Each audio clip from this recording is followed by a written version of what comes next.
Russia trains 16-year-olds to kill. 90% don't make it. This isn't a school. It's a filter. Green uniforms, real rifles, Soviet buildings. Before sunrise, forced marches, then weapons, then psychological torture, on purpose. NATO's problem? These kids will be Spetsnaz by 2028. Battle-tested before their 20th birthday.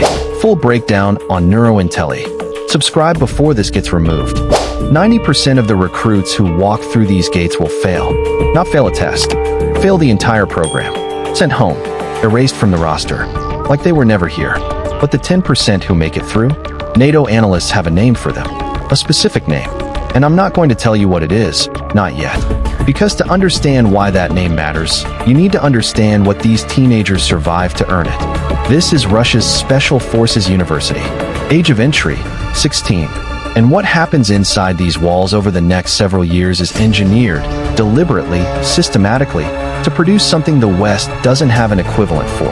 Let's go inside. The buildings look ordinary. Soviet-era concrete, repainted but structurally unchanged in 50 years. Don't let that fool you. This facility operates under Russia's Ministry of Defense, feeding directly from state-run youth military patriotic movements that have expanded aggressively since 2022. Recruitment starts at 16. Some arrive because of family tradition. Many are funneled in through youth programs that begin ideological and physical preparation years earlier. Here's the pattern interrupt. American military academies don't accept candidates until 18. Russia starts 2 years earlier and treats those 2 years as a strategic head start, not a formality. What does this mean for NATO? It means Western planners are watching a system that begins shaping soldiers before most American teenagers have taken a driver's test.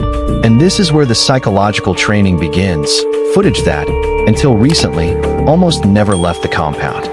4:30 a.m. That's when the day starts. Not 6, not 5:30, 4:30, before sunrise, before the body is ready, by design. Forced marches, weighted runs, cold exposure drills that push recruits past the point most training programs would consider safe. Then, weapons familiarization. Before live ammunition is ever introduced, recruits spend weeks learning to strip and reassemble rifles blindfolded. But the part that separates this from ordinary boot camp is what happens after dark. Multiple accounts, corroborated by defectors and independent Russian military bloggers, describe night sessions designed purely to induce exhaustion and disorientation. Recruits pulled from sleep at 3 a.m. for surprise formations. Interrogation-style questioning under stress. Instructors watching, not for physical failure, but for who keeps following orders when their mind wants to shut down. This isn't training. This is filtering. Here's the number that should stop you. Attrition at this facility is estimated at 90%. Compare that to the U.S. Army Ranger School, where roughly half of candidates pass. Compare it to UK Special Forces selection, notoriously brutal, sitting around a 10 to 20% pass rate, depending on the course. Russia's youth Spetsnaz pipeline reportedly runs higher attrition than any of them. What does this mean for NATO? A filtration rate this extreme doesn't produce more soldiers. It produces fewer, but engineered to be exceptionally hard to break. That's loop 2 closed. Now let's talk about what they're training with. Look closely at what's in their hands. This isn't surplus.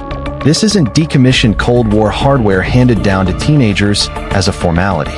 These are modern AK-74M and AK-12 platform rifles, the same rifle families currently issued to frontline Russian units. The helmets are current generation ballistic designs. The uniforms carry live unit insignia, not training-only markings. Here's the pattern interrupt. These recruits are training on the exact same equipment currently deployed in Ukraine. Not similar equipment, the same systems, and the training hours tell their own story. Reported instructional hours for this pipeline reach figures that, by some comparative estimates, exceed the training load of a U.S. Army Ranger candidate in a comparable stage of development, though direct comparison is difficult given differing curricula and reporting standards. What does this mean for NATO? A recruit who's already muscle memory fluent with current issue weapons needs almost no transition time before deployment. That shortens Russia's pipeline from trained recruit to combat-ready operator. And that's a timeline NATO planners are actively modeling. Now here's the real reason this program exists. Russia's conventional forces have absorbed enormous losses since 2022. Western intelligence estimates on total Russian casualties vary widely, with some assessments citing figures in the hundreds of thousands when counting killed and wounded. Those numbers are contested and difficult to independently verify, but the trend line isn't in dispute. Russia has a manpower replacement problem. Programs like this are Moscow's long-term answer, not a quick fix, a generational handoff. Defense analysts tracking Russia's youth military pipeline point to a projected surge in Spetsnaz-eligible graduates arriving right around 2028 to 2029, timed almost exactly to when the current generation of experienced operators begins reaching the end of their service windows. That's not a coincidence. That's a calculated bet on quality over quantity. And here's where Loop 1 finally closes. NATO analysts reportedly refer to the recruits who survive this pipeline, the 10%, as the replacements. Not a nickname, a working designation, used because these are the soldiers being groomed to fill the exact operational gaps Russia's losses have created. What does this mean for NATO? It means the conversation can't just be, how many soldiers has Russia lost? It has to be, how is Russia engineering the soldiers built to replace them? And this facility is ground zero for that answer. So what happens next? If enrollment trends hold, this pipeline is expected to expand. More facilities, more recruits, starting even younger in some regional programs. The open question among analysts isn't whether Russia wants to scale this. It's whether recruit quality survives the scaling. History suggests elite selection programs that expand too fast dilute their own standards. Whether Moscow can avoid that trap while still hitting its 2028 to 2029 handoff target is something we'll be tracking closely on this channel. Right now, 70% of people watching this video are not subscribed. Don't be the 70%, be the 10%. Drop a comment, yes or no.